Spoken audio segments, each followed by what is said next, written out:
Magandang araw sa inyo mga banateros. Naku po, matindi ho ang binitawan ho ng ministro ho ng Iglesia ni Cristo sa ating gobyerno. Nako. Alam nyo ho, paulit-ulit ho natin sinasabi ito read between the lines, ika nga. Even if they keep on saying peace, ang gusto nila at ang gusto nila po ay pagsuporta kay Pangulong Marcos sa statement na wag impeach si BP Sara Duterte. Meron pa hong ibang mensaheng nais ipahatid. Sa tingin ko po, ang Iglesia ni Cristo sa bawat Pilipino. Yan po ay mismong narinig natin kay Congressman Marcoleta nung siya ho ay pinayagang magsalita diyan sa kung inyo pong mamarapatin, panoorin niyo po yung aking unang video, yung kahapon po. At ngayon naman, ang ipapakita po naman natin, walang iba o hindi ho yung mismong galing sa ministro ng Iglesia ni Cristo. Ano po ba ang kanyang binitawang mga salita? Ano po ba ang kanyang masasabi nating talagang, alam mo yun, banat dito sa ating gobyerno? Specifically, itong mga tuwadkom o yung mga huwadkom, ha? Panoorin po natin ang tindiho at may binanatan sila na isang politiko. At itong politiko nito, bata ito ni Romualdez.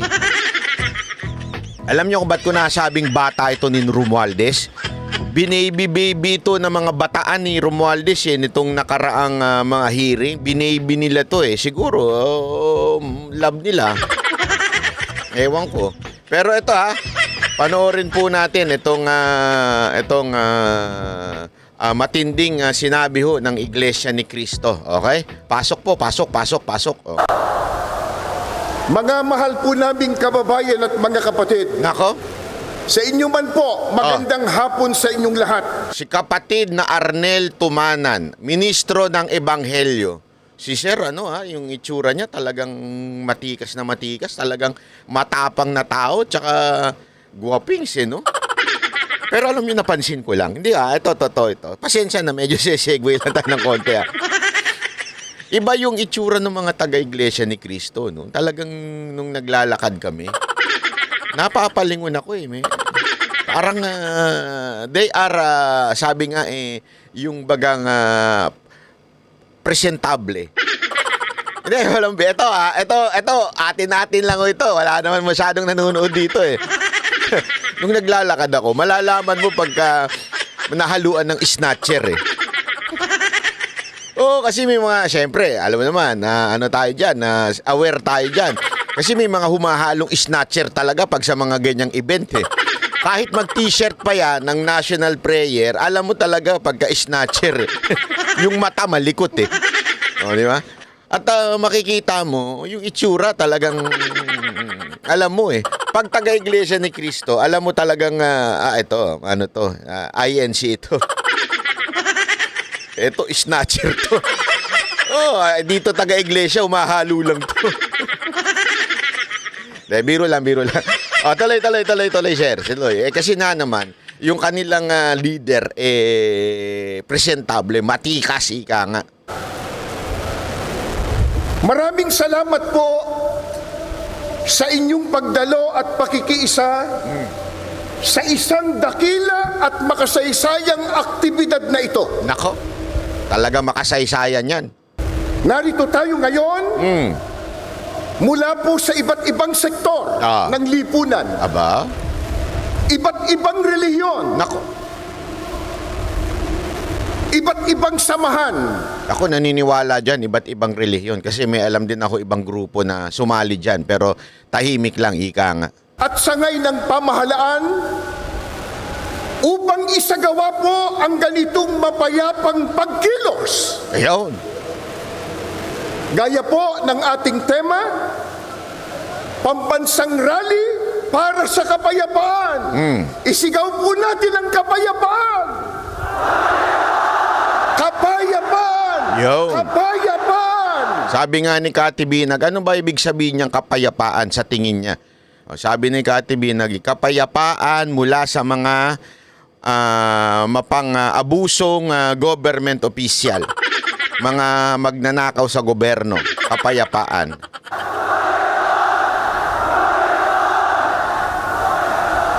Alam nyo, nandyan po ako nung nagsisigaw po sila. Alam mo, nakakakilabot, ang dami ng tao na parang, alam mo, hanggang likod nasigaw. Talagang kasi di ba, usually, pagka minsan yung nasa harap lang.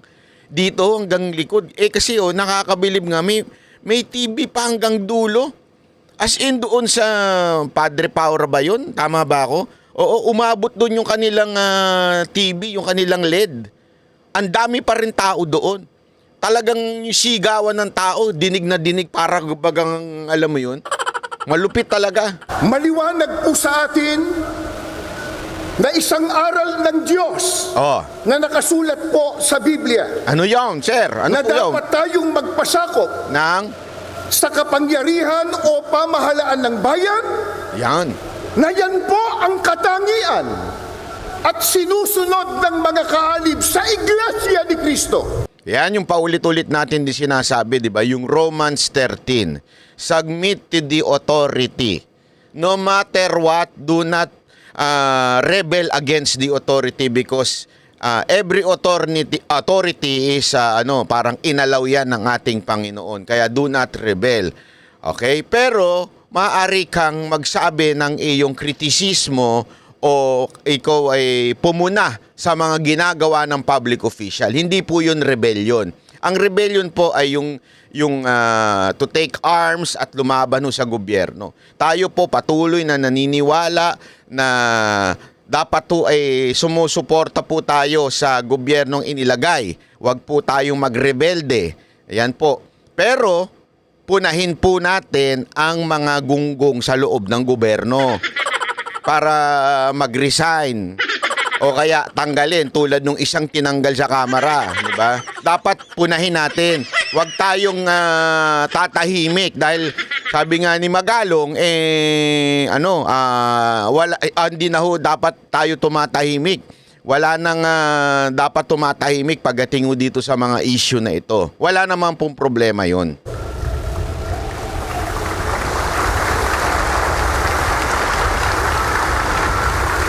Patuloy din po nating iginagalang at pinaninindiganan ang simulain ng paghihiwalay ng pamahalaan at relihiyon na itinatadhana po ng ating saligang batas. Yun.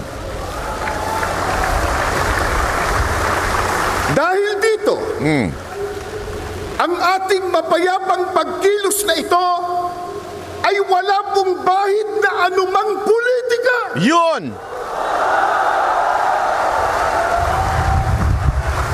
Ni hindi po tayo nanghihimasok sa mga pinuno ng ating bayan sa pag-ugit nila ng pamahalaan.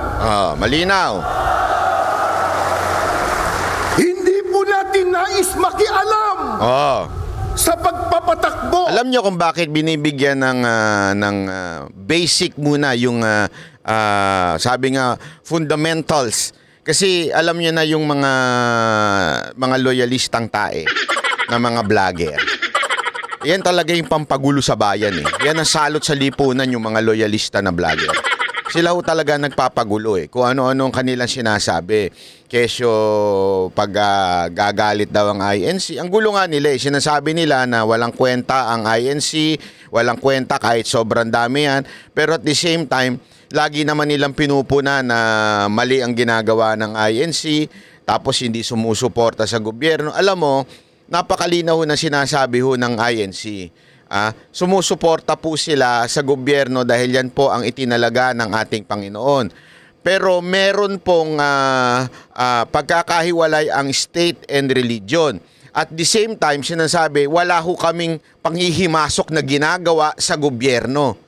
Ito lamang po ay isang karapatan namin bilang mga Pilipino na sabihin ang saloobin dahil yan po ay nasa ilalim ng ating konstitusyon. Hindi po sila nangingialam kung ano magiging desisyon ng gobyerno.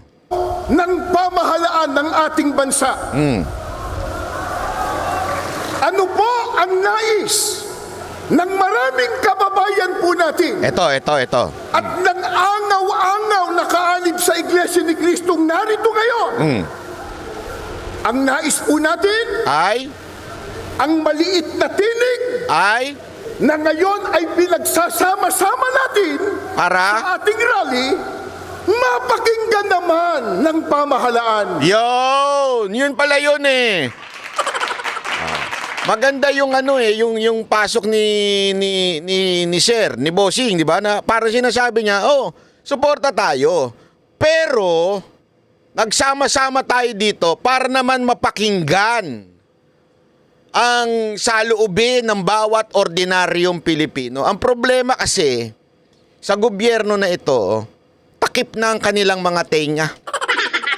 Pag ikaw ay nagsalita laban o nagbigay ng kritisismo, ang tatawagin sa iyo troll, tatawagin kang fake news. Hindi na ho sila nakikinig sa bumoto sa kanila. Yun ang problema. Kaya sinasabi ngayon ng INC na nagsama-sama sila upang maging isang tinig at makinig naman ang mga nakaupo diyan sa gobyerno, lalong-lalo na diyan sa Quadcom, lalong-lalo na diyan kay Romualdez. At yung kanyang mga bataan ang nyayabang pa. Ay nako. Pero tuwing eleksyon naman ay lumuluhod sa harapan ng Iglesia ni Cristo. Diba totoo naman yan? Huwag na tayo magmaang-maangan. Lahat kayong mga congressman, kayo lalong-lalo ka na sigurado ako si Romualdez. May nakita nga ako dumalaw kayo. Ibig sabihin, pagka-eleksyon, kayo ay lumuluhod dyan sa iglesia. Pero pag tapos na eleksyon, kinakalimutan nyo na ang saloobin ng mga bawat Pilipino. Yan ang talagang katarantaduhan ninyo.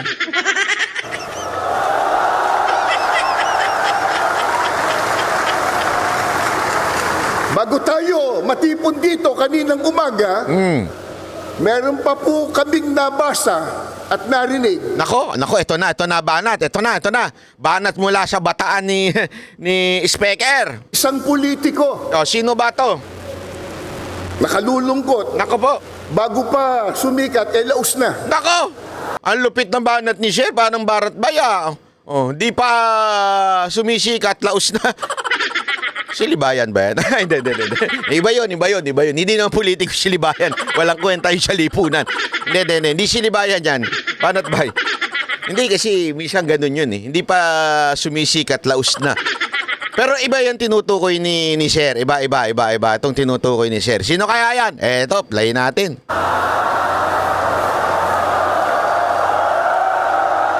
Grabe, lumabas yung pagiging banateros ni Sir.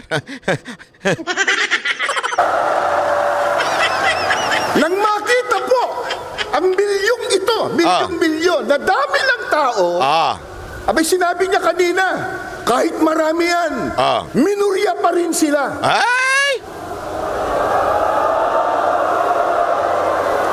Iyan daw sinabi.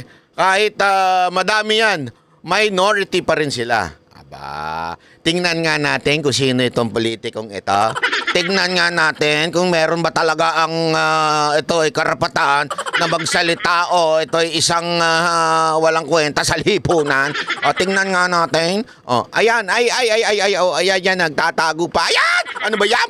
Mukha pa lang. Na-iskandalo na ako. Ito talaga si Madam, laos na. Umihirit pa. O sige nga, ano ba sinabi mo? Daldal ka kasi ng daldal dyan. Magsama na lang kayo ni Junel. Well, let's see. Because we have to tie this up to the survey results. The survey results clearly say that most Filipinos would prefer impeaching VP Sara at this point. Nako, yung survey na yan. Alam naman natin yung survey na yan. Talaga namang minamanipula ang survey na yan. Ang bilis nila mag-survey. Kaano lang nung impeachment. May survey kaagad, di ba? Pinaliwanag na natin yan. December pa lang. Yung unang impeachment na pinasa sa Kamara, after a week, meron na kagad resulta yung survey. Nakaprepare na. Malaking katarantaduhan. As against the position that, that you just let it go. Let go all these allegations against VP Sara. Nako. So, well, yes, this INC rally may be able to really have great numbers on the streets for purposes of that supposedly peace and unity. Nako. But it's still supporting a minority position. Nako po! Yan po yung sinasabi ng ministro ng iglesia. Kasi ito ay naganap bago magsalita yung ministro. Minority lang naman daw kayo, mga taga-iglesia. Minority, pero don't tell me nung tumakbo ang senador, di ka lumapit sa iglesia. Oh, di ba? Oh. Sana kung meron taga-iglesia, ilabas yung picture na yun, ano? Minority lang daw kayo, sabi nito. De Lima na ito. Naku po, hindi maganda yung binitawan mo. And no matter how massive the crowds would be, it's still a minority. Naku po, minority daw kayo kahit gaano pa daw kayo kadami. Yung pagmumukha na yan, yan ang minority.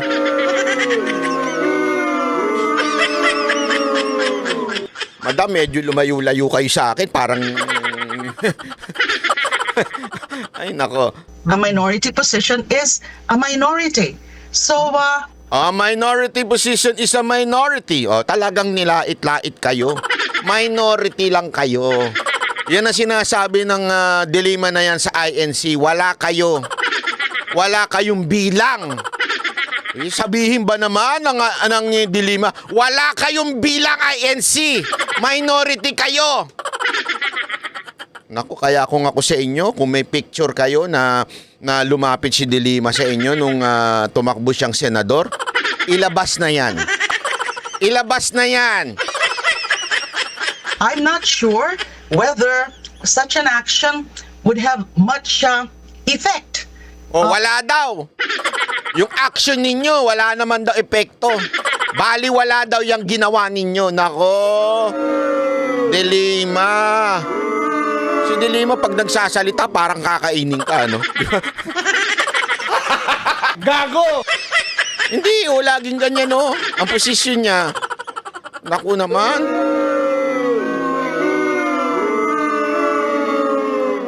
Naku, meron pa naman mga malilikot ang isip dyan. Nag-i-edit. Huwag niyong i-edit to, ha? Baka i-edit niyo si De Lima, ha? Hindi kasi, di ba may mga bagong app ngayon? Yung na-edit, yung pag nagsama kayo sa ganyan, pwede kayo, naku, huwag yung gagawin niya, sasampal. Malilintikan kayo sa akin. Ika-copyright ko yung photo nyo. Huwag niyong gagawin yan. On the disposition of the members of Congress, especially the House of Representatives, because of course the members of the House of Representatives would also think about the survey results. Ibig sabihin, sinasabi niya, walang kwenta yung survey, yung ninyo, yung rally ninyo. Kasi yung House of Representative naman daw ay makikinig sa survey. Kayo namang daw mga taga-iglesia, ay kayo naman daw ay minority lamang. Wala daw kayong bilang sa lipunan. Walang bilang, madam. Lahat ng politiko nagmamalik-luhod dyan sa Iglesia ni Cristo tuwing kampanya. Huwag nga tayo maglokohan. Hindi, alam mo, hindi po ako taga-Iglesia ni Cristo, pero isang bagay na nakikita kong maganda sa Iglesia ni Cristo ay yung pagiging united nila as one, especially during the election, 'di ba? Although paulit-ulit naman nila sinasabi hindi po sila nangingialam, sila po ay hindi nga daw nila nilalabas. Ang purpose kasi ng kanilang black voting, yung tinatawag na iisa ang binoboto, ay para lamang po sa kanilang mga kapatiran, yung mga kaanib, yung mga kasamahan lang nila. Ibig sabihin, hindi sila nag-i-endorso ng sino mang politiko. Kasi nilalabas nga nila yun gabi before the election. Para hindi malalaman ng ibang tao kung sino yung gusto nilang tumakbong manalong senador o kaya gusto nilang maging presidente, hindi nila inilalabas sa labas ng kanilang iglesia. So basically, tama yung sinasabi nila, they are not endorsing anyone sa public. Sa madaling salita, parang ako, pamilya, halimbawa lamang, wala pa rin naman eh. Ako'y tatay. Doon lang sa anak ko. Yung anak ko, ginagabayan ko. O, anak, eto iboboto natin ha. Kasi siyempre, yung mga anak, humihingi ng guidance yan sa kanilang magulang. O, ito ang boboto natin kasi ganito ganito. Kaya ito boboto natin, 'di ba? Parang ganoon sa kanila eh. Yung pamilya nila, yung kanilang kaanib, ito boboto natin kasi ito 'yan, ganito 'yan, Yun lang 'yun. Pero hindi nila sasabihin sa kapitbahay na ito pag di nyo to binoto, mga gago kayo. Hindi kasi ganyan nung panahon ng election 2022. Yung mga kaibigan mo na hindot. Totoo naman yung mga kaibigan ninyo na tanda ko nun, yung mga kaibigan ko nun, in-unfriend ako. Lalo na yung mga nakasama ko sa ibang bansa. Lahat sila nag-unitae. Galit na galit sila sa akin. Sabi na, hindi ka pala Duterte. Hindi ka na gano'n, hindi ka nag-unitae. Hindi ka pala Duterte, galit na kami sa'yo. Pinagmumura ako. Pati yung mga followers ko dyan. Kilala nyo kung sino kayo, lumipat kayo sa kabilang kampo. Tabi ko sa inyo, babalik din kayo. Di ba? Ngayon, sising-sisi kayo. Prensi uli kayo, like uli kayo. Hindi, wala namang problema. Okay lang naman. Ako naman mapagmahal. Ibig sabihin, kahit sino mamahalin ko. Lalo na... Hindi, biro lang po. Mapagmahal po ako. Kung humingi na kayo ng tawad at na-realize nyo na nabudol kayo, walang problema yan. Mamahalin ko kayo uli. Siguro din nyo naman, huwag nyo nang ulitin. Pabihira, nabudol na kayo nun. Tapos, ngayon, uulitin nyo na naman. Huwag na nyo araw-arawin. Ha? Tuloy natin itong si... Results. So unless the INC would back up its rally with the threat not to deliver the so-called block votes to pro-impeachment congressmen, then I'm not seeing much effect. Sabi niya, unless daw, yung kanilang sinasabi dyan, ita-translate nila doon sa block voting. Madam, napaka... Attorney Libayan po ba kayo? Estudyante po ba kayo ni Attorney Libayan? Parang wala akong kayong common sense, Siyempre, matik na yan. Matik na nagbigay na sila ng position in public. Matik na yan. Ako sa tingin ko common sense na lang naman yon. Kung sino man na magtulak ng impeachment, sa tingin ko, hindi nakakargahin ng iglesia yun. Ayaw nga nila yun Ayaw nga nila ng gulo. Gusto nila kapayapaan. Tapos may manggugulo. Sa tingin mo, susuportahan pa nila. Ano ba naman common sense yan, madam? Sabi ko na, di lahat ng abogado matalino Kasi sinasabi niya dito, unless, mga ganun pa siya, unless, di ba? Ay magta-translate yun sa kanilang black voting. Hindi, eto. Kayo mga kababayan ang tatanungin ko. Ako, ito lang Sa tingin ninyo ba, yung mga magpo-pro-impeachment, yung tutulak ng impeachment dyan sa Kamara, sa tingin ninyo susuportahan pa ng iglesia? Hindi para nyo na rin sinabing walang paninindigan ng iglesia. Ganun na sinasabi ninyo Di ba? Imposible. Against nga po sila. Ang gusto nga ho nila, kapayapaan. Paulit-ulit nila sinasabi yan. Kahit kami po nag-interview dyan, ang laging sinasabi ho ng mga membro, kapayapaan. Ayaw na namin ng politika. At tupagin ninyo ang mga pangangailangan ng mga ordinaryong Pilipino. Kaya kung sino man ang ng impeachment, nilalabanan nila. Kaya nga sila nag-rally. Kasi nilalabanan nila impeachment. Tapos hindi naman nila itatranslate. Ano yun? Common sense naman, madam. Ano to? Common sense left the earth? Pambihira naman, Of this action, in order to push for the impeachment of VP Sara. Ayan na. Ano, madam? Hindi ka pa susuko? Sigurado ako, pustahan tayo. 100%. One of these days. Babawi ito. Babawi ito sa iglesia, sasabihin niya hindi naman totoo yung ano, iba naman yung ibig ko sabihin. Na misinterpret lang ako. Ang linaw pa sa malinaw eh. Ano misinterpret dyan? Walang misinterpretation dyan. Galing mismo sa iyong bunganga. Na mahilig sa... Sabi nila sa saba daw. Totoo po ba yun, Madam De Lima? Mahilig po kayo sa saba? Hindi, ako, yung saba na saging, kayo talaga. Dudumi ng isip niyo. Mahilig po ba kayo? Kasi yan ang nakikita. Di ko nga alam bakit yan ang nilaging nakikita ko eh. Mahilig daw kayo sa saba. Totoo po ba yun, kagalang-galang na dilema? Totoo po bang mahilig kayo sa saba? Anong klaseng gusto nyo saba? Yung maitim? Hindi kasi may mga ganon, yung gusto nila yung medyo hinog na. Maitim-itim na yung saba. Diba? Yung meron ako niya, mahilig din ako sa saba eh. Kaya wala namang masama mahilig sa saba. Yung akin nga lang, gusto ko yung press na press. Yung totoong saba. Ang pangit. Hindi, mahilig talaga ako sa saba. Lagi ko yung ini-air fry. Oh, kayo madam, ano hilig ninyo? Malaki o maliit? Na saba. Bakit mo ba tinatanong Banatbay? Hindi, kasi papadalan ko si madam ng saba. Kasi magaling ako magluto ng saba. Kung gusto ni madam, naka-smile na si madam mo. Oh. Madam, kung gusto niyo ng saba, sabihin niyo lang sa akin, padadala ko yung saba. Marami akong saba dito. Okay? Oh, ito. Tuloy natin yung sinabi ni Sir. Paano niya ba binanatan itong statement ni De Lima? Oh, pero hindi niya na pinasikat. Sino ba nagsabi sa kanya na tayo ang mayorya? Oh, tama nga naman. Sino ba nagsabi sa'yo na sila ay ang majority? Wala naman sinasabi. Ito, lagay natin yung picture ni Madam para masaya. Oh, habang nagsasalita si Sir, lagay natin tong picture niya sa baba. Oh, ayan. Sino ba nagsabi sa'yo?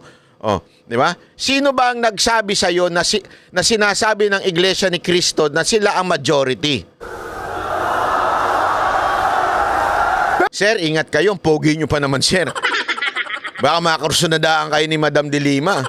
Ingat kayo, Sir. Naku po, Sir. Pero ako, may tiwala ako dito kay Sir. Ito isang man of God. Diba? Kaya lang ingat kay Sir kay Madam De Lima. Itsura pa lang ni Madam. Parang,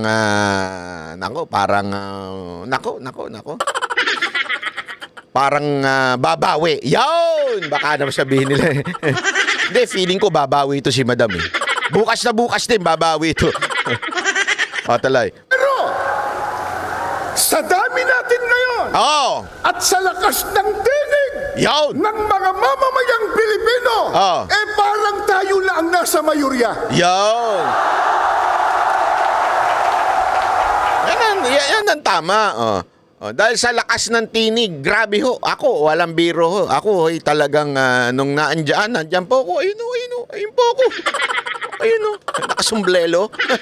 Hindi, lakas ho talaga ng tinig nila. Talagang, hindi lamang po ito ay literal. Ito talaga ay masasabi natin kasi, mantakin mo, during that, meron sinibak agad. Meron agad sinibak, di ba? Gago! Ganong kalakas ang tinig ng mga taiglesia ni Cristo. Meron kaagad isinakripisyo. Di ba? Alam nyo na yun. Ang totoo, na ito sana ay maunawaan at maintindihan ng marami, lalo na ng mga namumuno sa ating bansa, na itong ginagawa po natin, mga mahal naming kababayan, sa pangunguna ng Iglesia ni Cristo, ay pagtulong natin sa pamahalaan. Yun.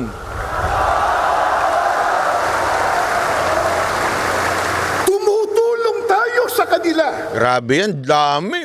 Grabe. Ni Cristo, ay pagtulong natin sa pamahalaan. Ayan bakit pagtulong sa pamahalaan?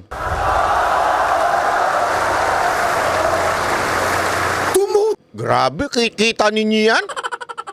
Grabe, Tulong tayo sa kanila na kanilang makita, na kanilang madama ang tunay na damdamin ng taong bayan na naglukluk sa kanila.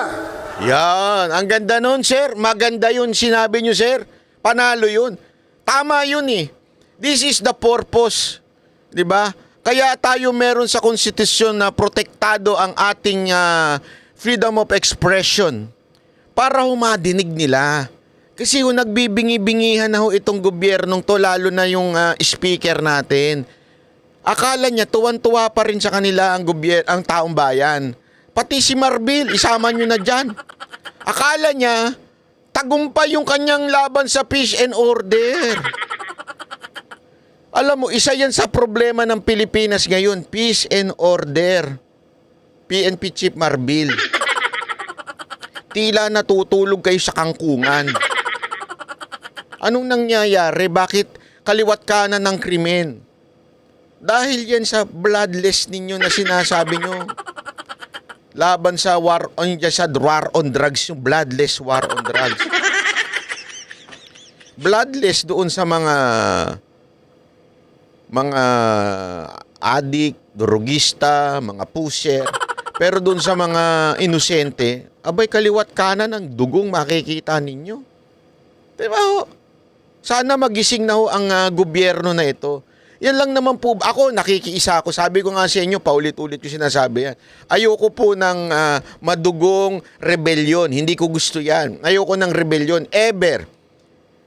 Pero dapat magising po ang mga nasa gobyerno. Na sandali, ang tindi na ng presyo ng bilihin. Wala nang direksyon yung ating ekonomiya. Grabe na yung utang ng bansa natin.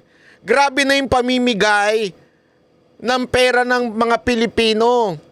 Pera namin yan. Tax namin yan. Huwag nyo namang ipamigay doon sa mga tamad. Mga Nawalang galang na share ha sa iglesia. Nakakapagmura po talaga eh. Bakit tayo ang mga nagtatrabaho, nagbabayad ng tax, tapos yung mga lintik na tamad, ibibigyan natin ng pera? Dahil botante? Kaya namimigay kayong mga congressman ng tupad at kung ano-ano pa, akap, kung ano-ano pa. Kaya nabuo yung 777 gang na yan.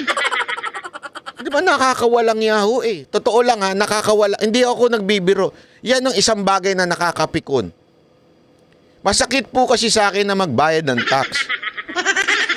Sino? Wala naman siguro sa atin dito pag nagbabayad ng tax. Enjoy na enjoy. Ang saya magbayad ng tax. Oh, ito na tax ko. Ito na. Ito na. Bawasan nyo na. Ito na. Meron ba sa atin ganun? Habang nagbabayad ng tax, tuwan-tuwa. Di ba? Marami sa atin malungkot pag nagbabayad. Anak ng wewe, hindi naman namin maramdaman, tas magbabayad ka. No choice ka eh. Sa bawat purchase mo, may tax dyan. Di ba? Batik na. Ang dami yung bawas na tax eh. Di ba? Tapos, kanino mapupunta? Doon sa mga tamad, sa mga tambay. Doon sa mga nagmamarite sa karsada. Doon sa mga nagsusugal. Bibigyan natin sila para may pangsugal sila. Mga sira pala ulo nyo eh.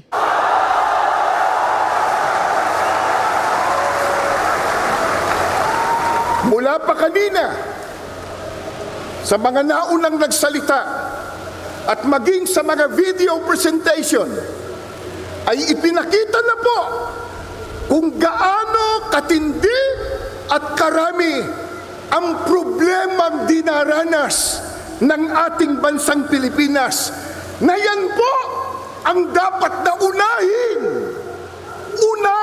Yon. na asikasuhin, Yon. at bigyan ng solusyon Yon.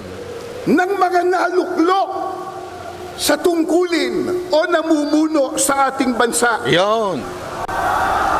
Yun ang dapat pagtuunan ng pansin. Hindi kung ano. Nakanhulunggot ang inuuna ng iba sa kanila. Ano daw? Yung mga nagbubunga ng awayan. Nako! Nagbubunga ng hidwaan. Ito po ba yung Quadcom? Ito po ba yung komite ni Chihuahua? Sabi, ang inuuna ay yung nagbubunga ng bangayan. Alam mo, sabi ko nga, paulit-ulit ko lang sinasabi, Sa tingin ko magiging smooth sana ang Marcos administration kung hindi naging mapang-ahas etong si Speaker Romualdez. Kasi alam mo si BP Sara Duterte, kung papansinin nyo, tahimik naman po yan Hanggang kadulo-duluhan, di nga siya bumabanat kay Marcos 'Di ba? Kahit alam mo 'yon, kasi nalaman natin yan na meron na pala siyang nakikitang hindi maganda. Halimbawa, doon sa yung sa relo na sundalo na lumapit na hindi binigyan ng relo, nakita niyang sa pananaw ni BP Sara Duterte, naiinis na siya doon. Pero nakita ba natin siya nagsalita against Marcos at that time? Wala.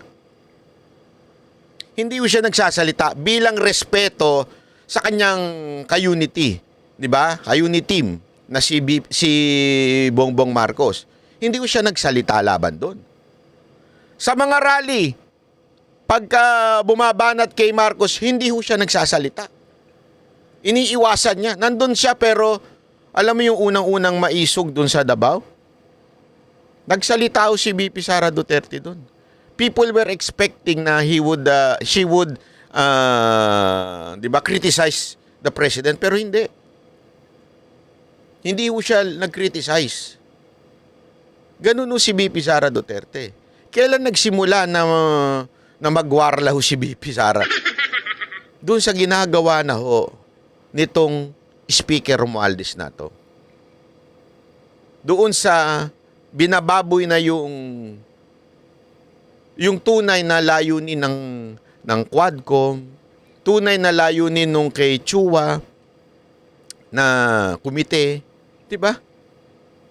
Yung binabanatan na yung mga tauhan niya, kung ano-ano nang pinalalabas na issue doon sa confidential funds, even if sinabi na ng COA na walang discrepancy, maayos ito, nasa high standard ang paggamit ng confidential funds, binaluktot lang ng mga tauhan ni Speaker Romualdez.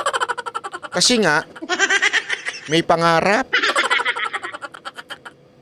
Kasi kahit anong gawin nilang pamumudmud ng mga ayuda, ang baba pa rin na ratings ni Romualdez. Kaya gusto nilang matanggal yung ratings dito kay BP Sara Duterte. Kaya nga yung mga bata niya sa kamera, inutusan di umano na talaga siraan etong si BP Sara Duterte ng tuloy-tuluyan. Diyan nagsimula ang gulo.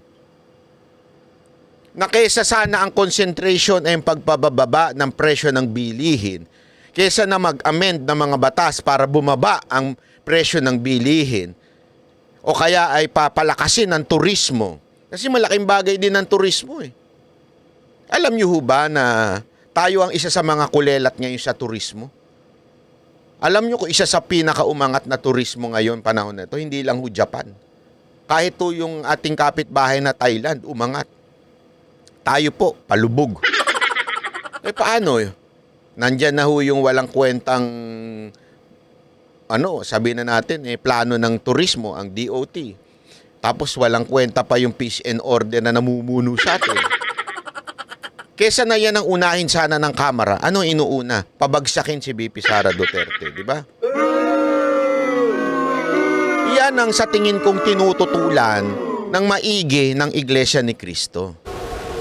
Na alam naman nating lahat na ang ginagawa nila, pamumulitika lamang. Yun!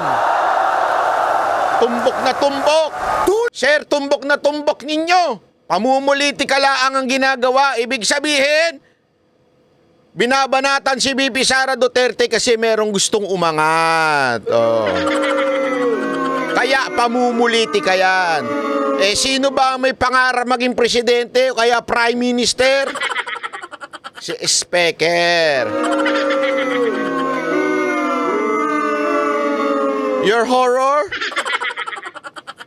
Sana tigil mo na yung kabalastugan ninyo dyan sa kamera. Dahil sa inyo, ang tindi ng rally na ganap. Nang isinusulong nila na impeachment ng pangalawang Pangulo. Ayan. Pag yan hindi pa sumaksak sa mga kukote ninyo, kayong mga congressman, ay tanganan ninyo. Ang tanganan ninyo pag hindi sumaksak sa utak nyo yan.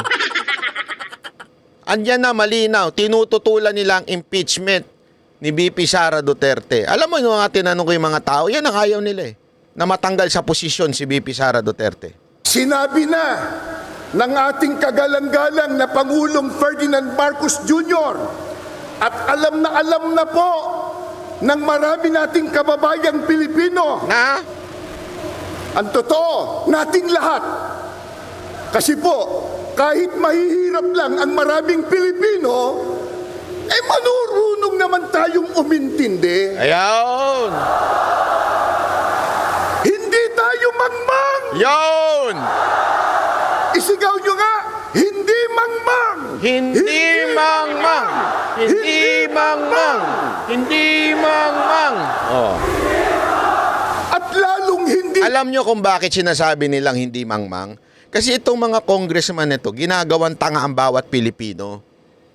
Na lagi nilang sinasabi, this is an aid for legislation. Ulul! Gago! Walang in aid of legislation dyan sa Quadcom. At saka dyan sa committee ni Chua, yan lay lahat ay paninira laang kay VP Sara Duterte. Sinong niloko ninyo? Kaya nga sinasabi namin, hindi kami mangmang. Kayo mangmang gamit. tayo bobo! Oh, hindi tayo bobo. Grabe si Sir. Bilib na ako dito. Palakpakan natin. May pahabol pa. May pahabol pa. Hindi tayo bobo. Ito pahabol ni Sir. Hindi bobo! Grabe. Oh, yan. Kayong, this should be, ito ang dapat ninyong marinig. Kayong mga hindot na mga congressman dyan. Hindi bobo ang taong bayan at hindi bobo ang bawat Pilipino na para maunawaan na ang ginagawa ninyo ay isang pamumulitika lamang. Hindi bobo mga Pilipino na yung ginagawa ninyo ay pagsunod laang sa inyong boss. Hindi bobo mga Pilipino na kaya nyo ginagawa yan para manalong presidente ang inyong boss. Hindi kami bobo. Kayo ang bobo. Yan ang katotohanan. Kayo ang bobo. Bakit akala ninyo naloloko nyo kami pero ang totoo namulat ang aming pag-iisip na kayo ang talagang nanggugulo sa bayan natin. Hindi kami bobo, kayo ang bobo. Bakit? Yan lang yun, simpleng-simple. Akala ninyo nauuto nyo ang taong bayan. Kaya bobo kayo. Ang totoo, namulat ang mata ng bawat Pilipino na tinatarantado nyo kami. Akala ninyo naniniwala sa inyong taong bayan? Hindi. Pinagtatawanan kayo. Sana marinig yan ng isang abogado. Oh, grabe yun, Brad. Grabe yun, sir. Sana madinig yan ng isang abogado. Yung bobo, yung natanggal ba sa pagiging abogado? Ay. Alam ko na noon pa bobo yung abogado na yun. Kaya hindi na ako nagtaka nung natanggal yan sa pagiging abogado eh. Ang bobo nun eh. Ako talaga, hindi ko na lang pero may sayad talaga yun eh. Kahit nung una, marami nagsasabi, bakit ko daw inaano to, ganyan. Tapos may mga emisaryong gusto kaming pag-usapin, pagbatiin, o pagka-interview. Alam ko na kagad na bobong-bobo yun eh. Alam ko may sayad yun eh. Kaya iniiwasan ko yun eh. Naintindihan po natin, naunawaan po natin, na yung sinabi ng Pangulong Ferdinand Marcos Jr. ay tama. Totoo. Oh. Na yung isinusulong nilang impeachment Ay? laban sa pangalawang Pangulo, hindi po makatutulong. Hindi po makapag-aangat ng kalagayan ng pamumuhay ng kahit isang Pilipino.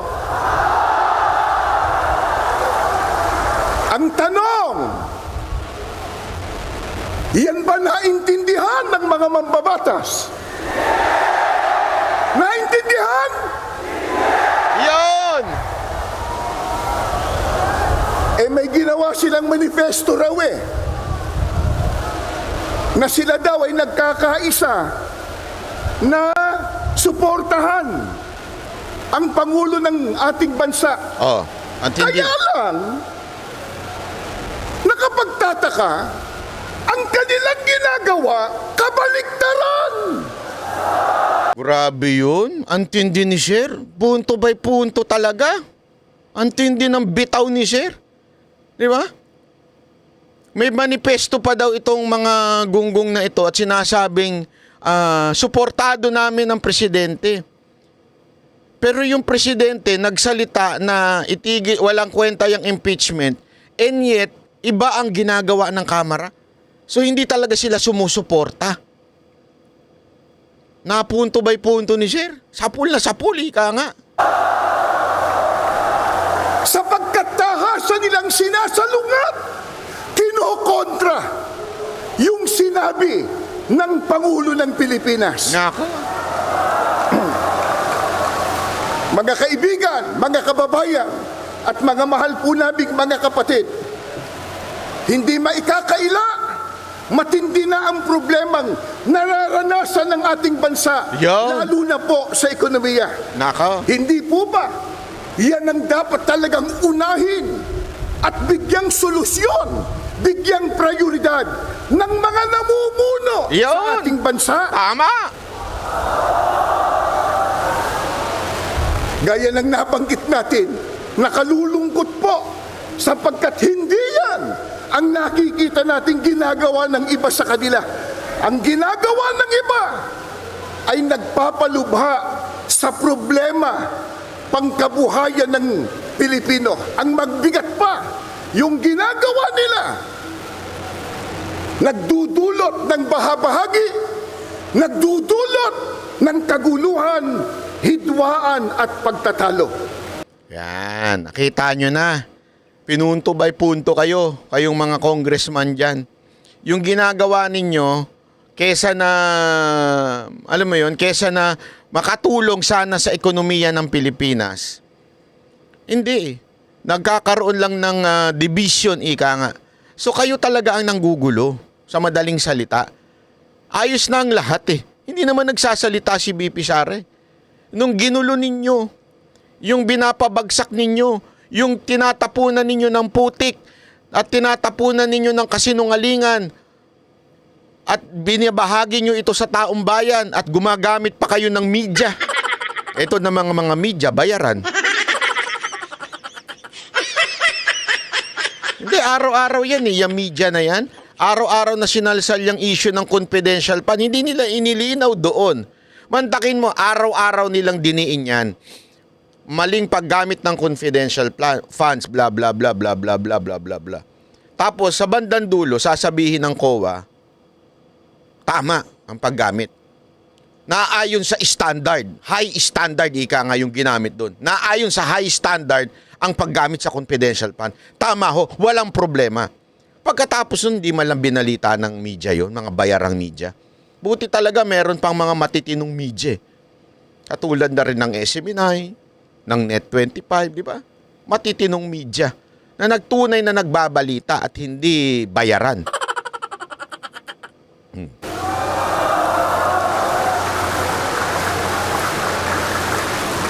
Alam po ng lahat, marami ang naghihikahos.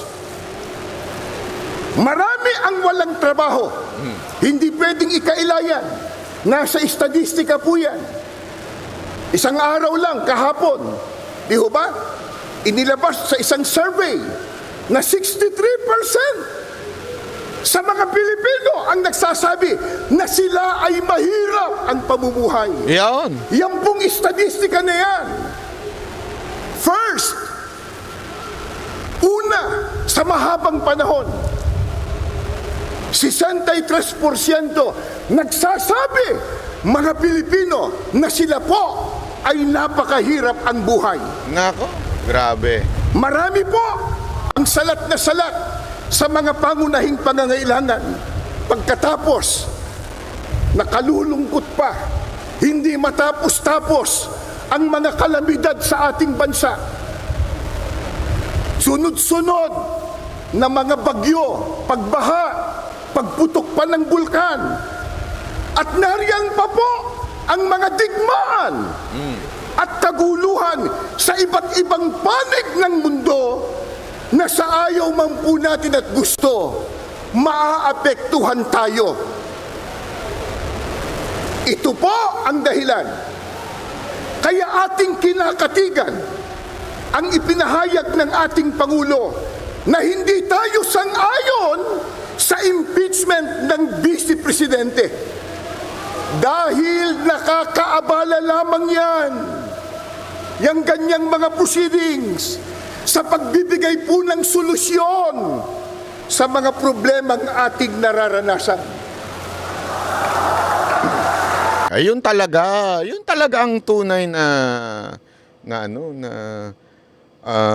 problema ng bayan natin. Yung kaguluhan na yan, yung pangarap, yung pagiging greedy ng isa dyan na maging presidente, yan talaga ang nanggulo sa bayan natin eh. Kung hindi naman greedy maging presidente yan, hindi niyan gagastusin yung akap-akap na yan, di ba? Hindi niya sana sisiraan si VP Sara Duterte. Eh dahil nga sa greedy sa kapangyarihan, gusto niya, kanya na sa susunod. Baka gusto niya wala pang botohan, di ba? Kasi bakit? Eh yun ang una nilang hakbang eh, yung putang inang... Sorry ha. Bakit putang ina? Kasi PI. Yung People's Initiative. Ang equivalent po niyang PI na yan, alam na ho natin, di ba? Yung People's Initiative na yan, eh yan po ang para wala ng eleksyon na magaganap at iboboto na lang ng mga mambabatas kung sino yung magiging Prime Minister. Sa tingin ninyo, sino magiging Prime Minister by that time? Walang iba kung hindi si, yung greedy. Sa bagay po, maliwanag ng tinalakay ni Congressman Marcoleta. Yun. Yung impeachment per se. Hindi naman... Kita nyo, dyan pa lang pinapaliwanag na nila. Yung sinabi talaga ni Congressman Marcoleta. Kasi nauna si Congressman Marcoleta nagsalita. Di ba sinasabi ko naman sa inyo, kung hindi sila sang-ayon sa sinasabi ni Congressman Marcoleta, abay sa malamang hindi nila pinayagang magsalita yun. Pero dahil pinayagan nila magsalita, kaisa-isang politikong pinayagan nila magsalita dahil kaanib nila at dahil pareho nila ng paniniwala, kaya nga nila sinasabi ngayon, pinaniniwalaan o sumusuporta sila sa sinasabi ni Congressman Marcoleta. Tayo tutol doon sapagkat itinatadhana talaga yan ng saligang batas. Kaya lang, dapat dumaan sa rule of law. Yan. Dapat po ayon sa batas. Hindi ayon sa gusto lang nila. Yon. Paano mangyayari? Gumagawa ng batas, manlalabag ng batas. Grabe.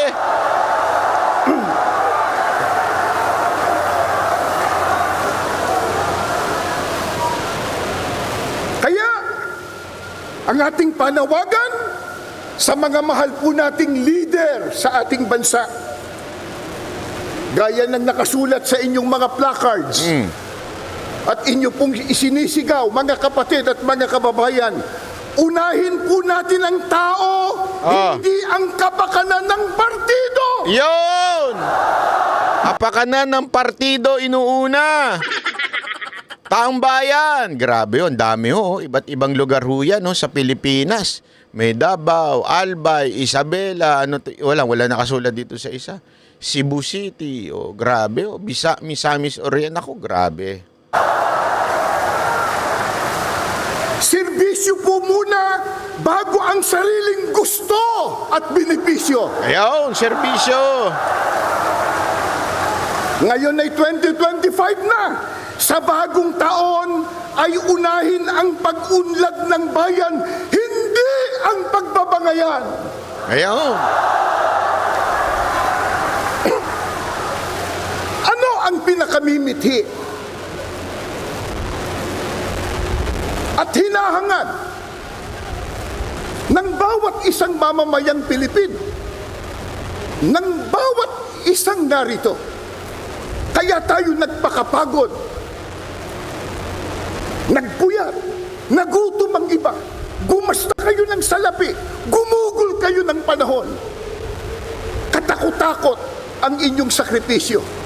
Bakit? Ano po ba ang pinakahahangad po nating mata mo? At paano yon matatamo? Tuturuan tayo, hindi ng politiko, kundi ng Diyos sa pamamagitan ng kanyang salita na nakasulat sa Biblia. Yan.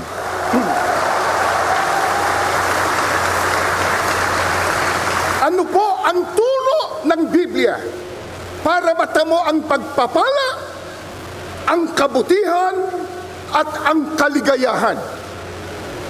Pakinggan nyo, bubuklat po ako ng banal na kasulatan. Sa aklat po ng Mangawit, 133, 1 at 3. Masdan ninyo na pagkabuti at pagkaligaya sa mga magkakapatid na magsitahang magkakasama sa pagkakaisa. Oh, Saan daw po? sa pagkakaisa. Gayaan niya ng hamog sa Hermon na tumutulo sa mga bundok ng Sion, sapagkat doon pinarating ng Panginoon ang pagpapala sa makatwidbagay, ang buhay na magpakailanman. Ano po ang turo ng Biblia para makamit po natin ang pagpapala, ang kabutihan at kaligayahan? Ang sabi po ng Panginoong Diyos, pagkabuti at pagkaligaya sa makatwid, ito, mabuti sa Diyos.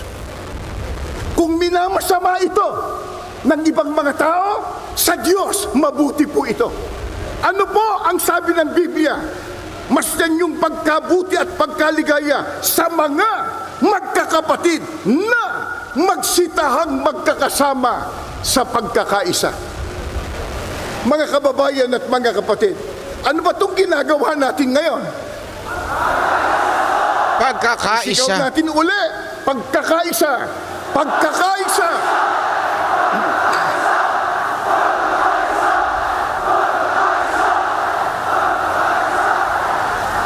Ano ang Alam nyo mga kababayan, ito lang masasabi ko dyan. Ako, opinion ko lang ito. Bakit ba pagkakaisa? Kasi meron nung akong, ewan ko, meron ako narinig, pero ayoko na lang sabihin at banggitin ko sino. Na hindi siya agree dun sa pagkakaisa. Dapat daw separation from na... Ako agree naman ako dun sa idea na separation from the demons. O mga demonyo sa gobyerno. Pero alam nyo, kasi napaka-importante natin na maunawaan, the peace na tinatawag ng Iglesia ni Cristo is not peace with the demon o peace with the devil. Di ba? Hindi ho yun ang sinasabi ng Iglesia ni Cristo dito. Peace in a way na hindi bangayan ng bangayan. Unahin muna yung taong bayan. Hindi ho yung, ang ginagawa ho kasi nitong kamera, instead na yung trabaho nila talaga ang kanilang atupagin, kung papaano, kasi ano ba trabaho nila?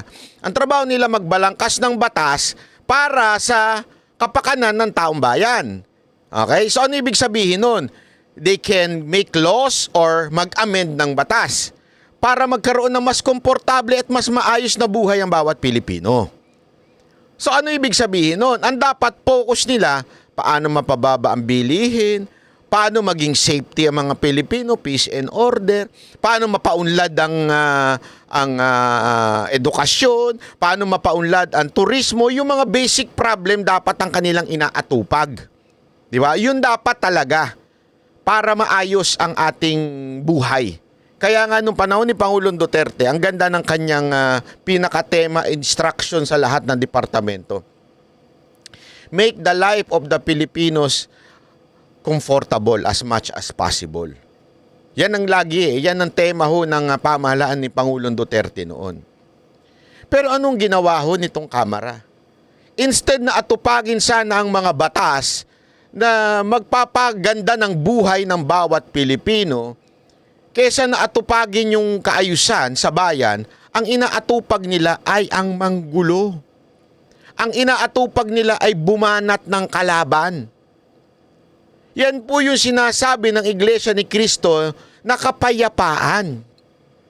Kapayapaan, tama na. Tama na yung banat ninyo kay BP Sara Duterte. Hindi yan ang dahilan kung bakit kayo naluklok sa posisyon. Ang tunay na dahilan, kaya kayo naluklok dyan para pagsilbihan ng taong bayan. Hindi banatan o makipag-away kay BP Sara Duterte. Kaya nga ang panawagan ay peace. Alam nyo, napakagandang panawagan ito. Alam mo kung bakit? Yung mga nananawagan ng peace, sila po ang tunay na anak ng Diyos. Ulitin ko. I will repeat my statement. Ang mga nananawagan ng kapayapaan or peace, o yung tinatawag na peacemaker, sila po ang tunay na anak ng Diyos. How did I know that? Sabi ho yan ng Matthew 5 verse 9. Diba? Ano? Blessed are the peacemakers. Sino nagsabi nito? Panginoong Hesus. Because they will be called Son of God. Matthew 5 verse 9 ho yun. Ha? Blessed are the peacemakers. Sila po ang tunay na tatawaging anak ng Diyos. Ano ibig sabihin ng peacemaker? Diba? Ano ibig sabihin nito? As much as possible, ang kapayapaan, ito ho yung ayaw ng bangayan, ayaw, bakit ikaw, Banat Bay, nakikipagbangayan ka? Hindi yun ang ibig sabihin ng ayaw sa bangayan. Ang ibig sabihin ng ayaw sa bangayan, yung pamumulitika. Tayo po, ako paulit-ulit ko sinasabi, hindi ako namumulitika. As a matter of fact, ako, ayusin lang ni Marcos yung kanyang pamamahala, ayusin lang ng mga nasa gobyerno yung pamamahala nila, we will support. What we want is a government for the people. Kaya kung ang government official ayusin nila ang kanilang pamamalakad, I will support. It doesn't mean siya si Marcos, siya si ganito, siya si ganito. Hindi ko susuportahan. Hindi. I will support whoever will serve the people. Kahit sino pa yan. Kahit anong kulay, kahit anong pangalan yan. As long as they will serve the people, I will support. Yan yung iba kasi, iba dyan, basta makabanat lang. Ako, hindi ho ako ganun. Kaming banateros, hindi ho ganun. So, suportahan namin as long as pagsisilbihan nyo taong bayan. Kasi kami, ang pinaglalaban namin dito, taong bayan. Bakit kayo maka-Duterte? Kasi ang mga Duterte, pinaglalaban ng taong bayan. Sino man ang lumalaban para sa taong bayan, aming susuportahan. Kaya nga si Magalong, hindi naman maka-Duterte yan eh. Di ba? Si Magalong, sinusuportahan namin eh. Hindi man kami magkakilala, hindi ko kilala yan, at meron pa nga yung son-in-law ewan, bumabanat sa akin, and yet, I will support Mayor Magalong if he will pursue righteousness o sabihin na natin clean government. Kung ganun at pinaglalaban niya taong bayan, I will support him. Hindi ko alam ang kulay o political leaning ni Magalong.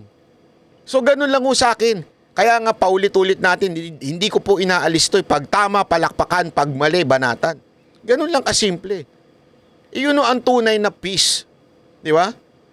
Yung sandali, ayusin natin ang bansang Pilipinas. Tama na yung bangayan ninyo, tama na yung pamumulitika ninyo, tama na yung paninira ninyo kay BP Sara Duterte. Ayusin ninyo ang bansang Pilipinas. Kasi yan ang problema sa atin ngayon eh. Diyan naman talaga nagsimula ang gulo eh.